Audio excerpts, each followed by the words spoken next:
wabarakatuh. Perkenalkan, nama saya Nazrudin Imtiaz. Saya Gina Nur Aliza. Saya Rasulullah. Saya Gina Bismar Putri. Dan saya Lulu Aprilia. Kami dari kelas 96 ingin menampilkan sebuah materi yang berjudul tata krama, sopan, dan malu. Pokoknya kali ini kita akan menjelaskan materi tentang tata krama, sopan, dan malu.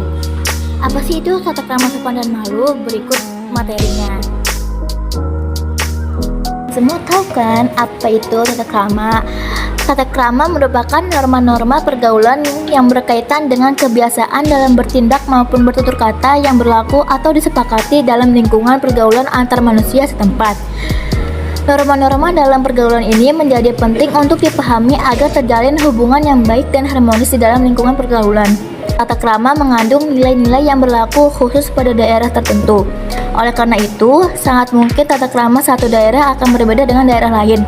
Meskipun demikian, maksud dan tujuan adanya tata krama semuanya dalam rangka mewujudkan hubungan yang harmonis dan rasa tentram di dalam kehidupan bermasyarakat. Selanjutnya akan disampaikan oleh teman saya. Tata krama ada sebuah dalil yang berbunyi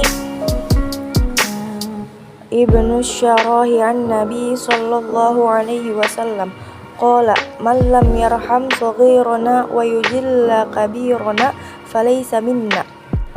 Artinya, dari Ibnu Sar berkata, dari Nabi sallallahu alaihi wasallam, beliau bersabda, siapa yang tidak menyayangi orang yang kecil di antara kami dan tidak mengerti hak orang yang lebih besar di antara kami, maka ia bukan dari golongan kami. Hadis riwayat Abu Daud. Dalam materi tata krama, ada banyak macam-macam dalam perilaku tata krama berikut, yaitu pertama, tata krama berbicara, kedua, tata krama makan, ketiga, tata krama bertamu, keempat, tata krama penampilan, dan kelima, tata krama bergaul. Manfaat tata krama: 1. Membuat seseorang dihargai oleh orang lain.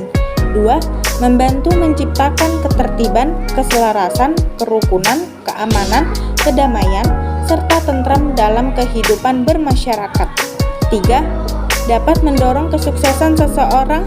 4. Meningkatkan kepercayaan diri dalam setiap situasi. Selain manfaat tata krama, ada juga contoh perilaku tata krama. Yang pertama, menutup aurat dalam berpakaian. Yang kedua, menggunakan tutur kata yang baik dalam berbicara. Yang ketiga, bersikap baik dan sopan saat berinteraksi dengan orang lain. Dan yang keempat, menjunjung tinggi rasa hormat terhadap orang yang lebih tua. Selain perilaku tata krama, ada juga perilaku sopan.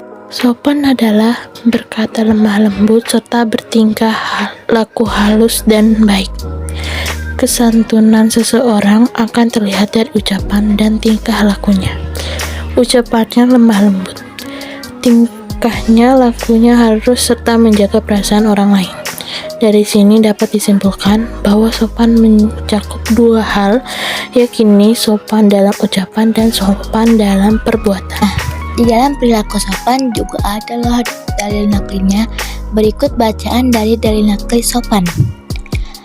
An Ibnu Abbas anna Nabiyya sallallahu alaihi wasallam qala lil asajjal asoriya inna fika khudlataini yuhibbuhuma Allahul hilma wal haya. Artinya, dari Ibnu Abbas bahwa Nabi Muhammad sallallahu alaihi wasallam bersabda kepada Al-Asyad Al-Asri, sesungguhnya dalam dirimu terdapat dua sikap yang dicintai oleh Allah, yaitu sifat sopan dan malu. Hadis riwayat Ibnu Majah. Nah, setelah mendengarkan dalil nakli perilaku sopan, ada juga manfaat berperilaku sopan. Yang pertama, mudah diterima oleh orang lain sebab sikap santun akan menjadikan orang lain merasa senang. Yang kedua, menunjang kesuksesan. Dan yang ketiga, dicintai Allah Subhanahu wa taala dan Rasulullah sallallahu alaihi wasallam.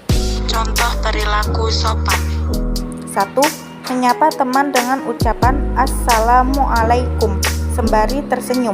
2. Menghormati orang yang lebih tua. 3. Bertutur kata lemah lembut kepada siapapun. 4. Menjaga perasaan satu dengan yang lain. Selanjutnya malu. Pengertian malu. Malu adalah menahan diri dari perbuatan jelek, kotor, tercela, dan hina. Sifat malu itu terkadang merupakan sifat bawaan dan juga bisa merupakan hasil latihan. Namun demikian, untuk menumbuhkan rasa malu perlu usaha, niat, ilmu, serta pembiasaan. Rasa malu merupakan bagian dari iman karena dapat mendorong seseorang untuk melakukan kebaikan dan mencegahnya dari kemaksiatan. Buat dalil perilaku malu. An Abi Hurairah lahu an Nabi sallallahu alaihi wasallam qala imanu badi'u wa sab'una syub'atu sallallahu alaihi wasallam rawahu Muslim. Artinya, dari Abu Hurairah dari Nabi sallallahu alaihi wasallam, beliau bersabda, iman adalah pokoknya, cabangnya ada 70 lebih, dan malu termasuk cabangnya iman. Hadis riwayat Muslim. Saat berperilaku malu. 1. Menjauhkan diri dari perbuatan tercela. 2. Mengantarkan kepada jalan yang diridhoi Allah.